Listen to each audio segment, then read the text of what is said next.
Have you ever wondered if there is a real life Voldemort? Because after I researched this episode, I think I found one, and his name was George Mackenzie, also known as Bloody Mackenzie.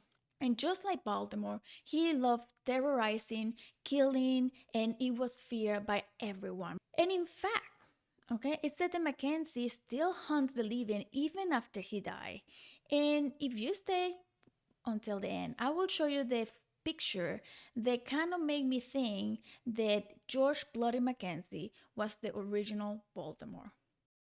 This all started in a cemetery known as Greyfriars Kirkyard in Scotland. And in fact, it is said that it's one of the most haunted cemetery not only in Scotland, but in the world. It is located in the outskirts of Edinburgh, Scotland, and it was actually founded in 1562. So this cemetery is very old, and it was just created on time for the Black Plague of 1568, where thousands of people died. And in fact, it is said that so many people die that they do a massive grave site where they will put a layer of people, dirt, and a layer of people, as so many people died at the same time. It is said that over 100,000 people have been buried in this cemetery, and it used to be flat, like at the same level of the street, but so many have been buried that it is actually a hill now. And if you go in a very rainy, stormy day, sometimes the floor will loosen up and bones will start popping out of the ground, which is it is creepy. Now, for the most part, this cemetery was absolutely peaceful for many, many, many years, in fact, for centuries. And everything changed on a cold, rainy day on the winter of 1998. And in here, a homeless man, he was looking for shelter, and he was able to sneak inside the cemetery. He opened the door of the mausoleum, and then he started going down to where the crypt was.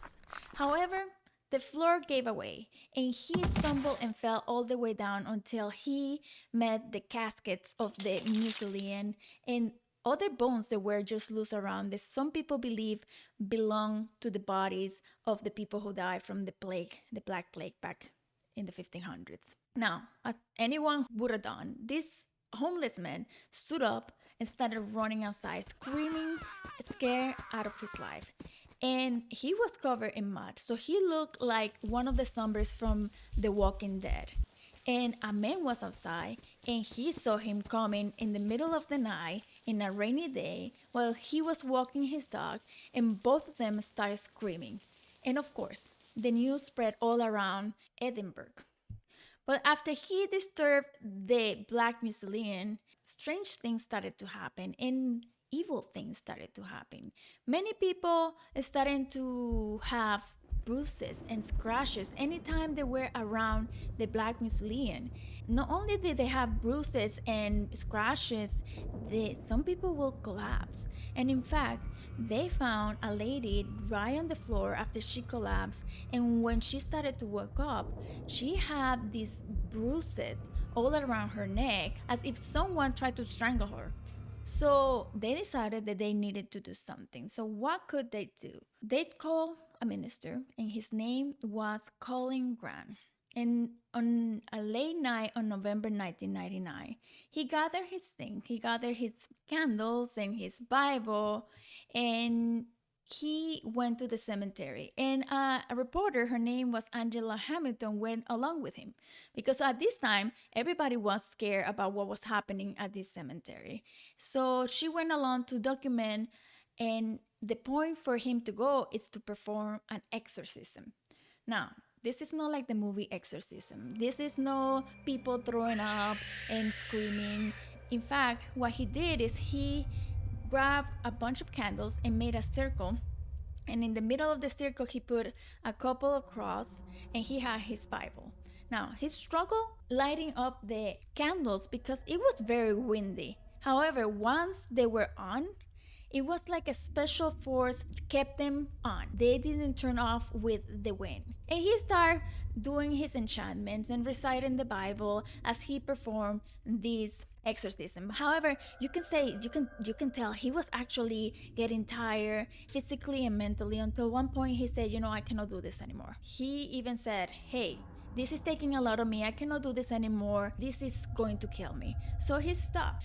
So what he didn't know, it was that at that moment, a shadow came across the window of the church that was right behind him. However, the church was completely locked and there was no one there. This shadow was captured in a picture taken by Angela.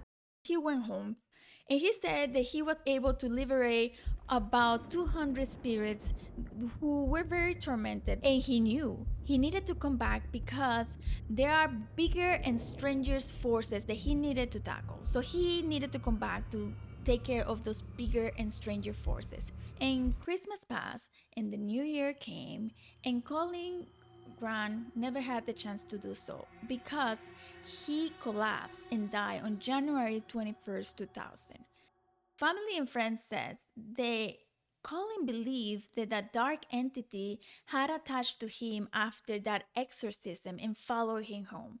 So they believe that maybe that is the reason he died, even though we will never know. Now, whatever he did, it didn't work because the attacks kept happening. They have bruises, they have bites, they have burns on the skin, they've been punched, or their hair being pulled, or they've been pushed.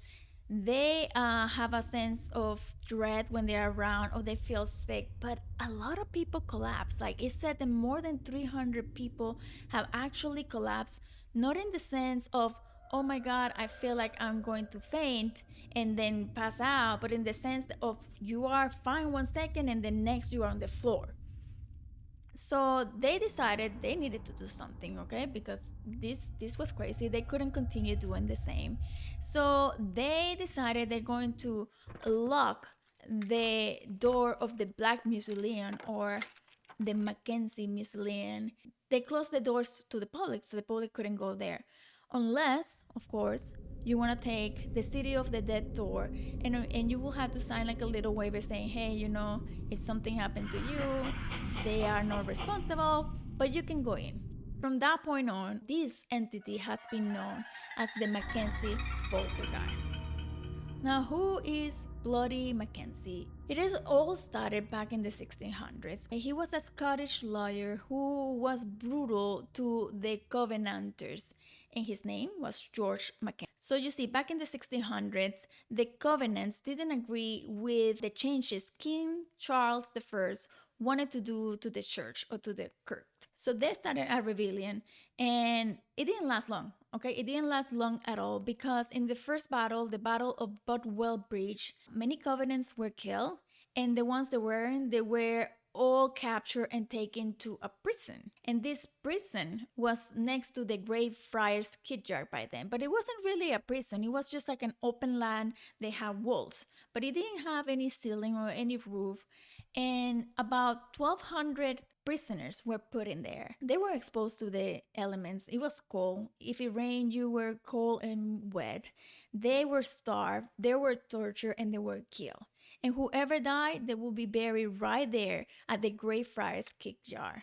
And all of this happened under the supervision of Bloody Mackenzie. It is said 18,000 people died because of him.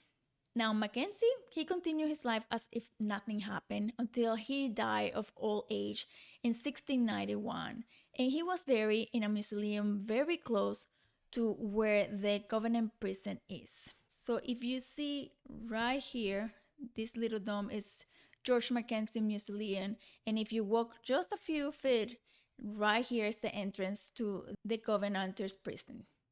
So they are very close together. It makes me wonder if they're still fighting after all of them die.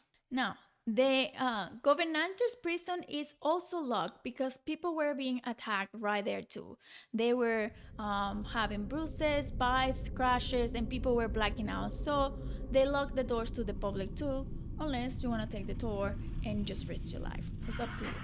I'm just letting you know you can do it if you want, especially if you do it at night. Just extra factors to be spooked. I don't know. I'm just saying. Anyhow, what does this have to do with Harry Potter and Voldemort and all that? Well, rumor has it that J.K. Rowling sat in the Elephant House Cafe, which was literally around the corner from this cemetery. So legend has it that while J.K. Rowling was sitting at the Elephant House Cafe, she will go maybe to the cemetery, and she was inspired by the names of the gravestone, and some of the characters of the books are based on these gravestones. If you go inside the cemetery next to the kirk or the church, there's gravestones with names like Potter or Crookshanks, which is Hermione's cat.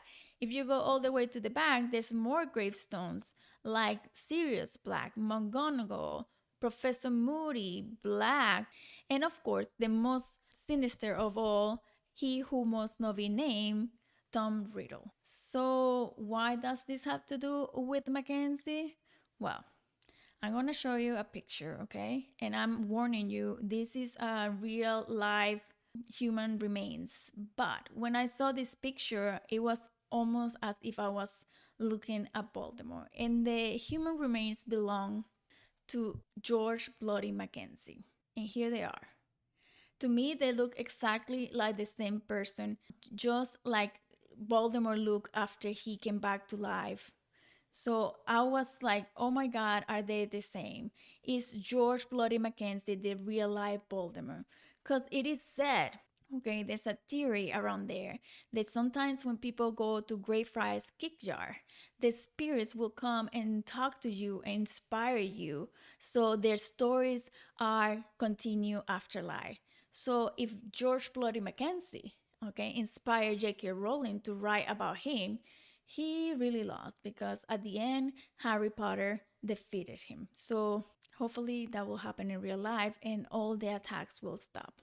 But do you think, okay, George Bloody Mackenzie is the real life Voldemort? Because they really look alike. I'm just saying. There are extra stories that are a little morbid and at the same time not so morbid, known about this cemetery that are not really related to the story that I just told you, but I find them fascinating. And one of them, okay, it is about a problem that they used to have back in the 1800s, and to my belief that maybe it kind of disturbed the spirits, and maybe they're haunting the cemetery too, maybe not being as aggressive of George Bloody Mackenzie, but maybe they're still there. And one of them is this big problem that they have. It was the Grey Rovers. And you see, back in the day, there was a medical school very close to them, and they will pay you a lot of money for a fresh body so they can use it to study anatomy and physiology.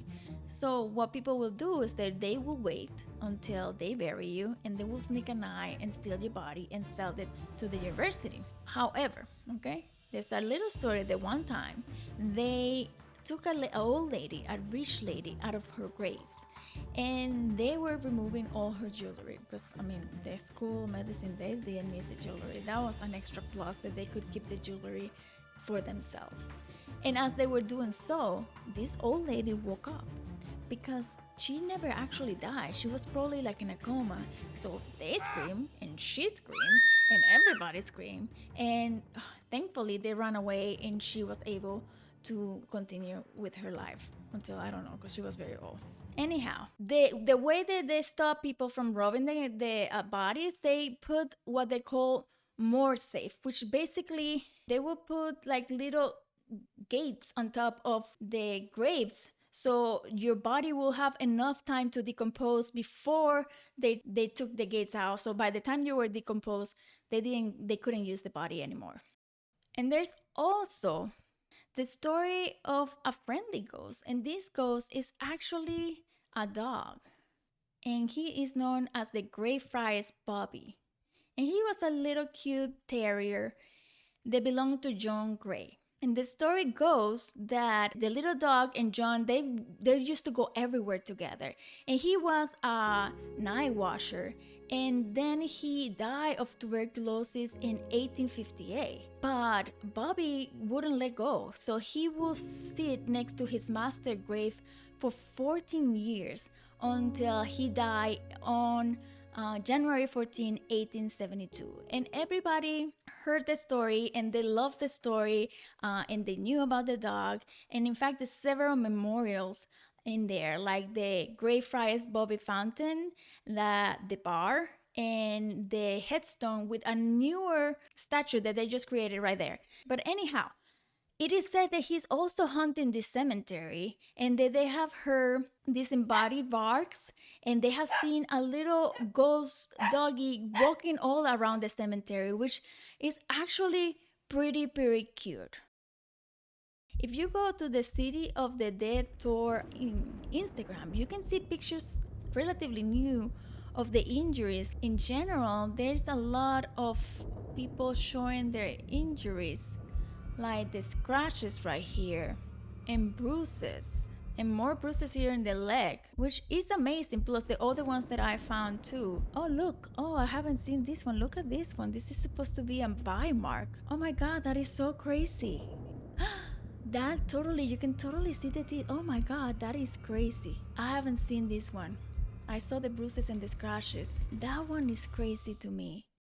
I'm going to show you now some of the gravestones that supposedly inspire some of the name of the characters in the Harry Potter books. So this one is one of the ones in the entrance.